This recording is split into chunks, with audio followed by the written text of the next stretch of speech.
ही और औरंगजेब आज प्रासंगिक नहीं है। तो ये जो लगातार है महाराष्ट्र में ये मुद्दा गरमाता हुआ नजर आ रहा है। रुक करते हैं अब अगली खबर का।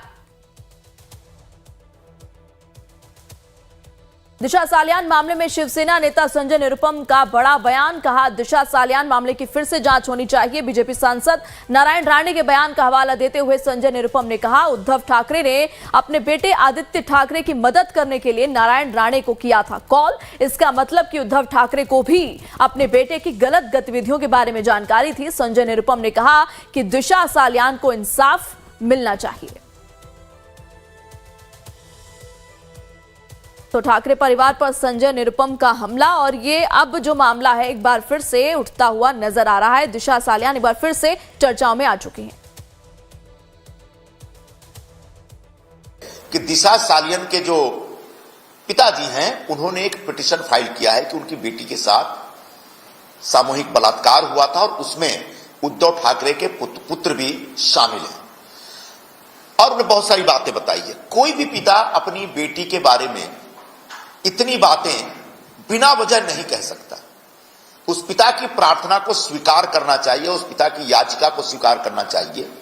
और दिशा सालियान की जो मृत्यु हुई है और उसके आसपास जो रहस्य है उसको पूरी तरह से नए ढंग से केस ओपन करके जांच होनी चाहिए।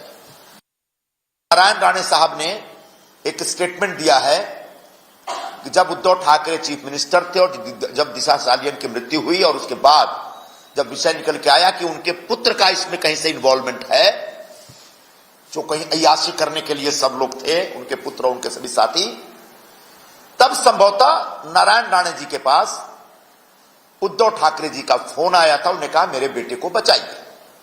इसका मतलब, इसको कहते हैं चोर की दाढ़ी में तिनका।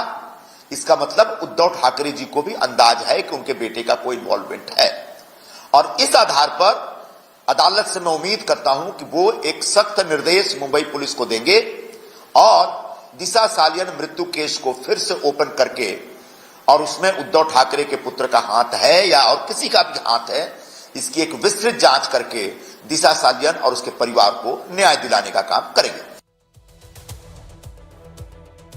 बीजेपी सांसद नारायण राणे के बयान पर संजय राउत ने पलटवार किया और कहा कि झूठ बोल रहे हैं, उद्धव ठाकरे ने कभी कोई कॉल नहीं किया।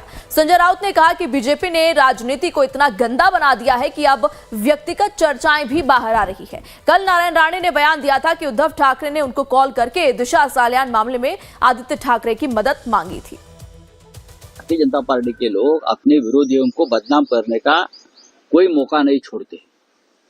हाँ, ये ढोंगी लोग हैं। क्या है, दोनों केसेस में सीधा सीधा रिपोर्ट आया था और जांच हुई थी, आत्महत्या है, सुसाइड है। ये बार बार हुआ है, फिर भी किसी को पकड़ लेते हैं और पिटीशन करवा लेते हैं।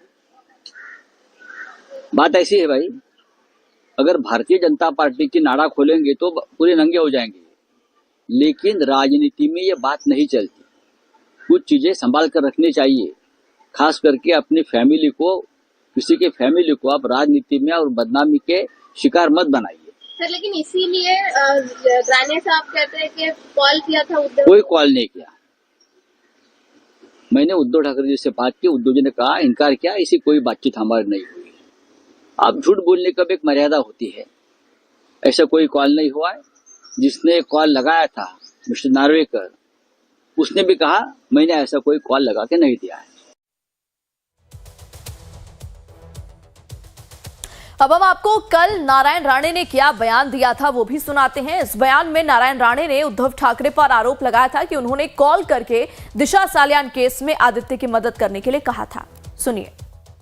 मुझे कहना है कि उस वक्त उनका जो पीए है, अभी शायद एमएलए लगता है ना? हाँ, वो पीए बहुत साल पीए था। पीए बोल तो पीके नहीं, वो था नार्वेकर। वो गाड़ी में था। उन्हें मेरे को फोन किया, मैं भी घर जा रहा था, तो मुझे उन्हें पूछा, दादा उद्धव जी आपसे बात करना चाहते हैं, आप करेंगे क्या? बोले कहाँ है? तो वो बगल में गाड़ी चला। बोले दे दे फोन। और जैसा फोन दिया तो मैं उनको कहा जय महाराष्ट्र साहब। तो वो मेरे को पूछते हैं जय महाराष्ट्र अभी भी बोलते हैं? मैं बोला मरने तक बोलेगा। वो क्या मातोश्री की प्रॉपर्टी नहीं, जय महाराष्ट्र छत्रपति शिवाजी महाराज की प्रॉपर्टी है। तो बोलते हैं मुझे एक आपको कहना है कि आपको भी लड़के हैं, मेरे को भी लड़के हैं, जरा आप जो प्रेस में जो बोलते हैं वो उल्लेख मत कीजिए, इसका मतलब उसका बेटे का नाम नहीं लीजिए। मैं बोला मैं एक मंत्री बोला, किसका नाम नहीं लिया हूं। मैं बोला एक मंत्री उस वक्त था, वो घटना जो हुई है सुशांत की और सालियन की, उसमें एक मंत्री था और उसका एविडेंस है, कई लोगों ने देखा है उसको, तो हाफ पैंट में देखा उनके बेटे को। तो अभी दूसरे के घर में पार्टी में हाफ पैंट कौन डाल के जाता है?